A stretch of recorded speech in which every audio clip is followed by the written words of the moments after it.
వాటి వలన నీ సేవకుడు హెచ్చరిక నందును. దేని వలన హెచ్చరిక నందుతాడు?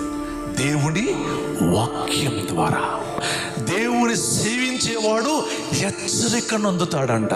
హెచ్చరిక నిన్ను పరిశుద్ధపరుస్తుంది. హెచ్చరిక నిన్ను కాపాడుతుంది. నాశనానికి వెళ్లకుండా కాపాడుతుంది. పరలోకం వెళ్ళేలా చేస్తుంది. అందుకే అపోస్తలుడైన పౌలు పత్రికలు అన్నిటిలో కూడా హెచ్చరించి, ప్రతి సంఘాన్ని కూడా హెచ్చరించుచూ వచ్చాడు. ఎలా ప్రకటిస్తున్నాడంట యేసయ్యని? జ్ఞానంతో.